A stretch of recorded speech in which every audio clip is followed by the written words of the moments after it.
Drama serial शिद्दत की आने वाली एपिसोड में आप देखेंगे कि असरा की भाभी असरा की माँ से बात कर रही होती है और उसे बताती है कि सुल्तान ने उनसे झूठ बोला और वो किसी लड़के के साथ मॉल में शॉपिंग कर रहा था। फिर उसकी माँ कहती है कि नहीं, ये कोई बड़ी बात नहीं है, आजकल के दौर में ऐसा होता है, वो उसकी कोई कुलीग होगी। फिर असरा की भाभी से बताती है कि नहीं अम्मी, ऐसा नहीं, हम भी पहले यही समझ रहे थे। फिर असरा ने सुल्तान को कॉल की।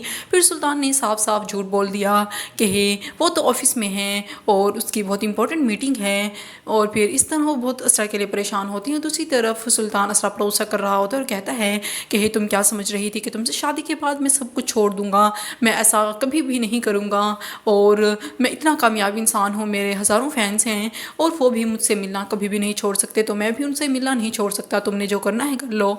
और असरा जब ये सुनती है तो वो रोने लग जाती है कि सुल्तान से उसने इतनी मोहब्बत की है लेकिन सुल्तान को उसकी बिल्कुल भी परवाह नहीं है। और वो तो असरा पर ये इल्ज़ाम भी लगा देता है कि असरा ने उससे ज़बरदस्ती शादी की है। वो असरा से कहता है कि क्या ज़रूरत थी मेरे घर अपना रिश्ता भेजने की और मुझ पर डोरे डालने की, और ये सब तुम्हारा ही कसूर है और तुमने तो मुझसे ज़बरदस्ती शादी भी की है। असरा बहुत परेशान हो जाती है और असरा फैसला कर लेती है कि वो इस घर में एक मिनट भी नहीं रहेगी। इसलिए वो सुल्तान से कह देती है कि अगर मैंने आपसे ज़बरदस्ती शादी की है तो मैं आपकी ज़िंदगी से हमेशा हमेशा के लिए जा रही हूँ।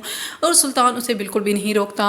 असरा अपनी अम्मी को कॉल करती है और कहती है कि एक ड्राइवर को भेज दें, मैं इस घर में मज़ीद नहीं रुक सकती। वो बहुत रो रही होती है लेकिन असरा की माँ भी फैसला कर लेती है कि वो असरा को इस घर में नहीं आने देगी। इसलिए वो असरा से कहती है कि मैं गाड़ी नहीं भेज रही।